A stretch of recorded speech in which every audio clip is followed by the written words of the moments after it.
One minute I'm hot, and then I'm sweating, and suddenly I'm freezing. And Carmen's looking at me like, would you please pick a temperature? I would love to, Carmen, but apparently I've lost control to the thermostat of my body because Parkinson's doesn't just mess with movement, it can mess with the system that helps regulate sweating and body temperature. So, if you've ever been sitting there sweating while everybody else looks perfectly comfortable, or you're wearing a sweater while somebody beside you is asking if the air conditioner is broken, or heat seems to completely drain the life out of you, well, this episode is for you. Because today we're talking about why Parkinson's can make us sweat, freeze, and overheat. And there's one part of this that really surprised me. Sometimes excessive sweating can actually happen because other parts of our body aren't sweating properly. Yep, apparently even our sweat has staffing issues. All right, let's get into it. Welcome to Living with Parkinson's. The good, the bad, and the reality. Real talk, real life, real community with Bryce Perry. Let's begin. Hey everyone, welcome back. I'm Bryce, and I was diagnosed with Parkinson's at the age of 40. And after living with this disease for all of these years, I've learned one important thing. If my body starts doing something weird, there is at least a reasonable chance that Parkinson's has already filled out the paperwork. And temperature regulation is one of those things that we don't talk about nearly enough. Because Parkinson's can affect the autonomic nervous system. And that's the part of the nervous system running things in the background without us consciously telling it what to do. Like our heart rate, our blood pressure, digestion, sweating, temperature regulation. Basically, all the stuff my body handled perfectly well when I wasn't paying attention. And then Parkinson's comes along and apparently started firing members of the maintenance department. And before we get into the first one, stay with me right through to the end of this episode, because near the end, I'm going to give you the one really simple way to start figuring out whether your temperature problems seem connected to your medication cycle, the weather, or just your body doing its own weird Parkinson's thing. 3 things to look at. That's it. No spreadsheet, no app, no turning yourself into your own clinical trial. Just a simple way to start spotting a pattern you can actually take back to your healthcare team. Okay, let's start with the first one. And the first one's a big one. And it's sweating way more than you think you should. Okay, have you ever looked around and thought, am I the only person in this room apparently is standing in a sauna? Everybody else seems fine. Meanwhile, I look like I just finished the final mile of a marathon that I absolutely did not run. Excessive sweating can happen with Parkinson's. For some people, it's the face, the head, the neck, the chest, the upper body. Sometimes it comes on suddenly. Sometimes people describe those drenching sweats where there is absolutely no obvious reason for it.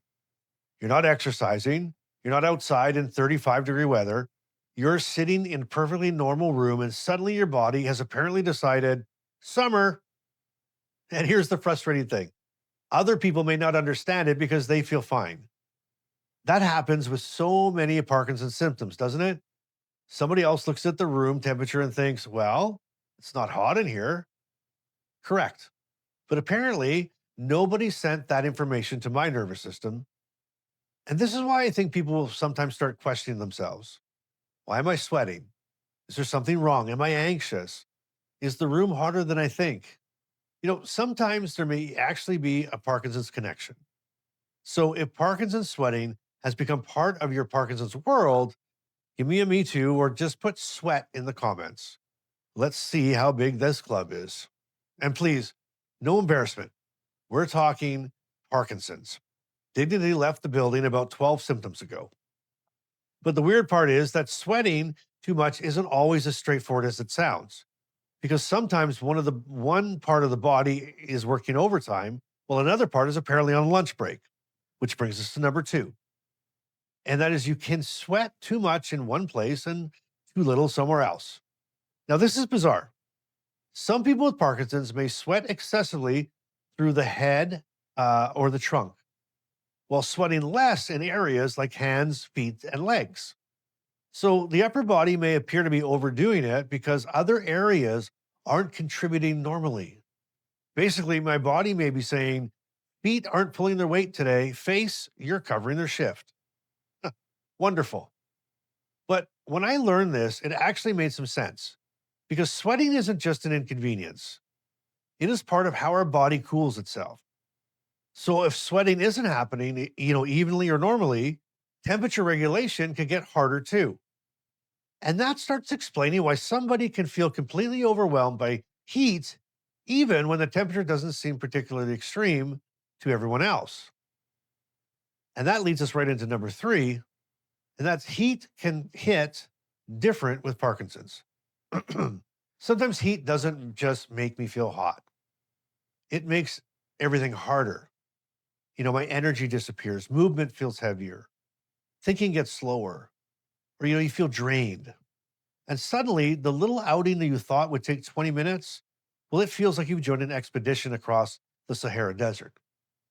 And I think this is important because people around us, they may say, it's just a warm day. Well, maybe, but Parkinson's already asks our bodies to work harder to do a lot of things automatically. Then you throw in the heat, sweating, dehydration, standing, walking, trying to keep up socially. And all of a sudden, your system may be spending a lot more energy than anybody around you realizes. And dehydration adds a completely another level. If you're sweating heavily and not replacing fluid, you can start getting weak, dizzy, tired, and maybe your blood pressure drops. Maybe brain fog kicks up. And suddenly, what started as it's hot outside has turned into, why do I feel like I've been hit by a truck? So if hot weather absolutely wipes you out, now in a way that it never used to, give me a hot in the comments. I'm really curious how many of us notice this. And here's something that I had to learn. Leaving early is not failing. Taking a break is not failing. Finding air conditioning is not failing. Sitting in the shade is not failing. There have been times when I've thought, I can stay another hour. And technically, yes, I probably can. But when Parkinson sends me the bill later and the late fee is ridiculous, sometimes the smarter choice is I want enough energy left to enjoy the rest of my day. I'm leaving early. And that isn't surrender, that's strategy. And if you're sitting there saying, forget hot, Bryce, I'm the person wearing socks and a sweater while everybody else is melting, well, don't worry. Apparently, the thermostat can break in the other direction too. Number four is feeling freezing cold. You see, some people with Parkinson's struggle with feeling unusually cold, cold hands, cold feet, needing extra layers, maybe sitting in a room where everybody else is completely comfortable and thinking, why am I freezing? And this is where couples learn the true meaning of compromise. Carmen, it's 24 degrees in here. Me, I'm freezing. Carmen, but you're wearing a sweater. Me, exactly. Imagine how cold I'd be without it. Flawless logic, right? But jokes aside, I think there's something really important here. When something like this changes, we need to notice when. Is it random? Is it in the mornings, evenings, or before medication? Maybe after medication? Maybe when you're tired or during an off period? Because once again, the patterns may tell us more than the symptom by itself. And that leads us right into number five, because this connection is fascinating. Sweating can sometimes follow your medication cycle. Now, for some people with Parkinson's, sweating can show up during an off period. All right. That means your medication effect may be wearing down and your Parkinson's symptoms are becoming more noticeable again. For others, they may notice sweating around periods of significant dyskinesia. And sometimes there's no obvious medication connection at all. But this is exactly why I think simply paying attention can be so useful.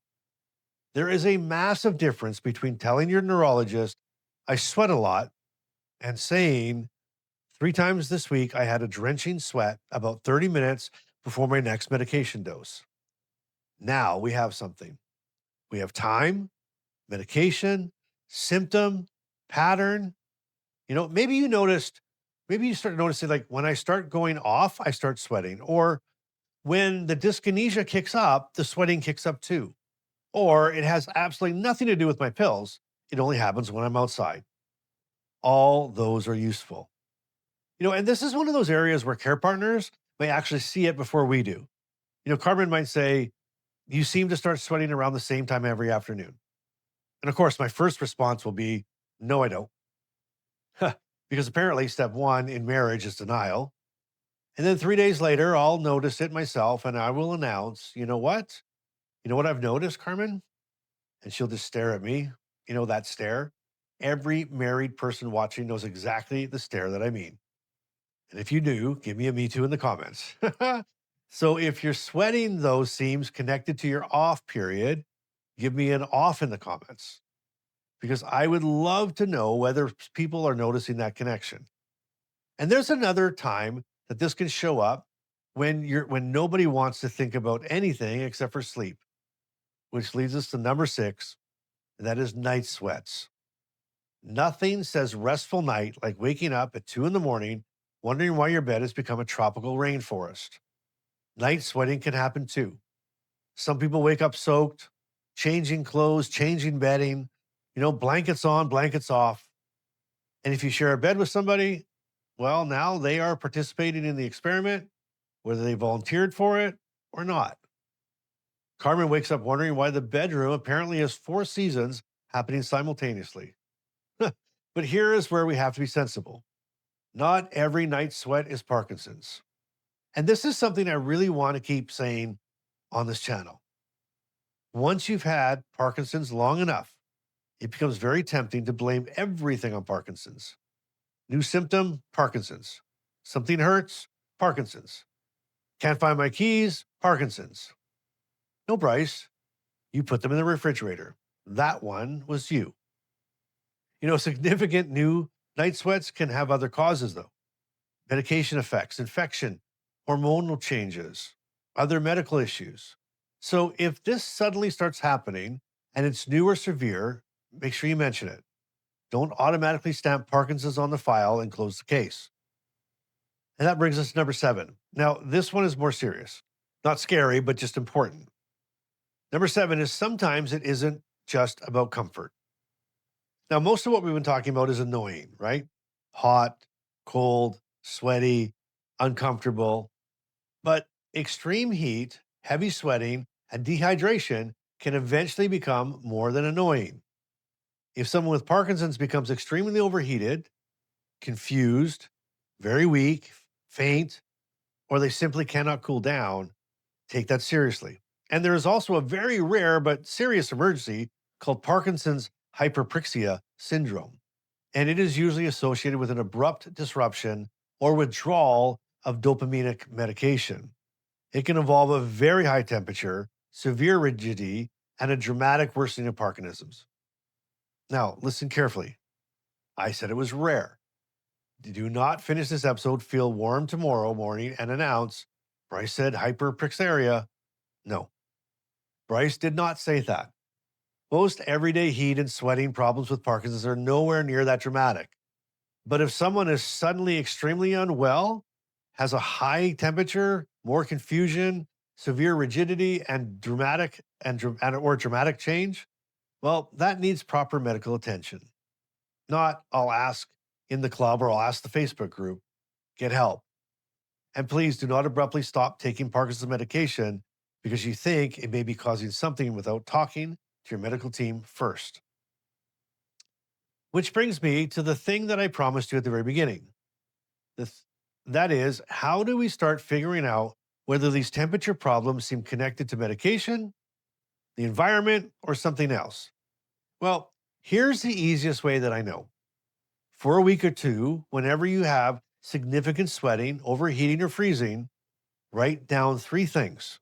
That's it, just 3. And those 3 are this. Number 1, what time was it? 2 in the afternoon, 3 in the morning, right after lunch, whatever. Number 2, where were you in your medication cycle? Before your next dose, after, on, off?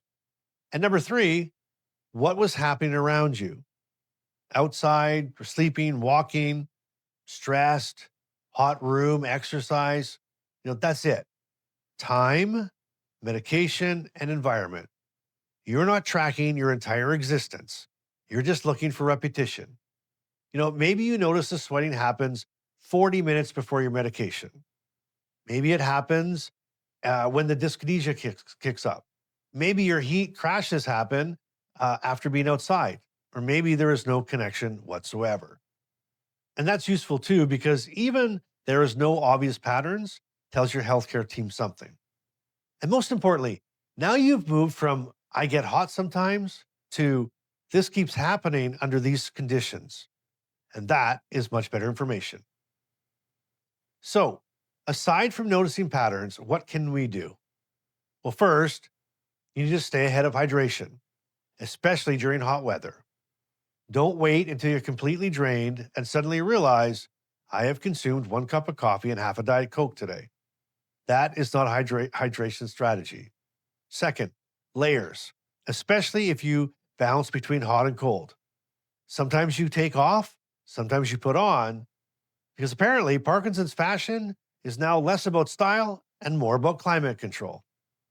And third, use the environment, fans, shade, air conditioning, cool cloths, cold drinks, you know, earlier outings when the temperature is lower. And fourth, if sweating, cold intolerance, or heat problems are significantly affecting your life, then you need to start talking about them, especially if you notice a connection to medication. There is no trophy for silently sitting there soaked because, well, Parkinson's. No, bring it up. And since temperature regulation affects everybody living inside the same house, especially the innocent person who keeps discovering the thermostat has mysteriously changed, well, it's time for Carmen. And this is Carmen's Care Partner Corner. And this is what my wife, Carmen, wrote and asked me to read to you today. From the care partner side, temperature problems are one of those Parkinson's symptoms that can be easy to underestimate. If Bryce says he's overheating, I may be standing in the exact same room feeling completely fine. That doesn't mean he's not hot, though.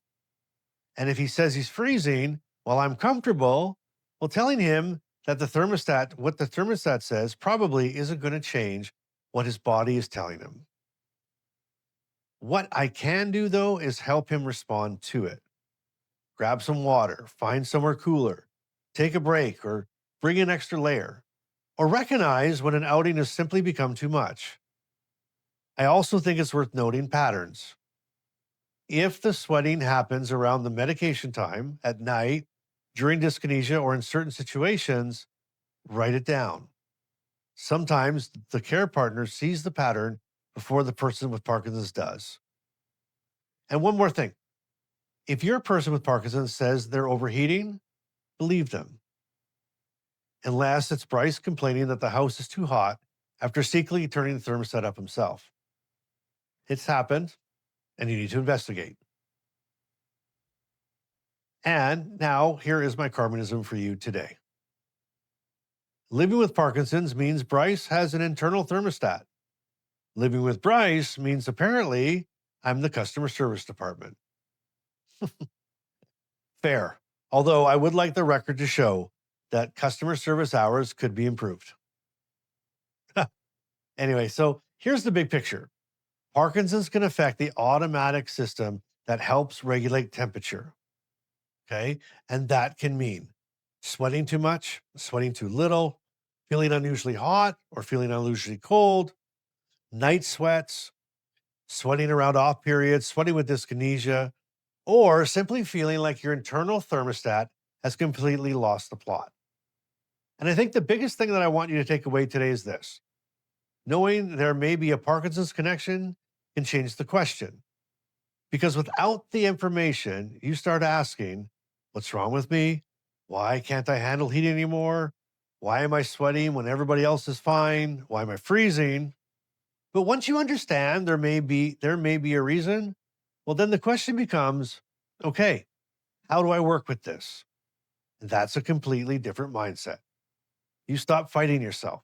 You start recognizing patterns. You plan differently. You give yourself permission to take the break. Bring the extra layer. Leave early. Drink the water. You bring the symptom to your doctor instead of quietly putting up with it. And that is living with Parkinson's. Not pretending Parkinson's isn't there, not letting Parkinson's make every decision either, though. All right. Well, you made it this far. You've unlocked today's Brycism. And here it is. Parkinson's can screw with my thermostat, but it still doesn't get control of the remote. Huh. So there you go. I want to know what this community looks like. Are you mostly hot? Are you mostly cold? Or both? Just give me one of those three words in the comments: hot, cold, both. And if you had one of those drenching sweat episodes where everybody else is perfectly comfortable and you're wondering if somebody secretly turned on the sprinkler, give me a sweat. Give me a sweat too in the comments. And do me a favor, share this episode with somebody living with Parkinson's who's been wondering why their internal thermostat suddenly seems possessed. Because I guarantee you, somebody watching this had no idea Parkinson's could be part of this. And if you're new here, please subscribe. Come join us. This isn't just a channel, this is a community. And we talk about the good, the bad, the awkward, the weird, and apparently now HVAC systems. Well, thank you for being here. And as always, I want you to remember, keep showing up, you keep being real, and you keep doing life today. I love you guys so very much. I'll see you in the club. And if you're not in the club, the link is in the description below. It's completely free. It's our community, and we'd love you to join us. We'll see you a little bit later.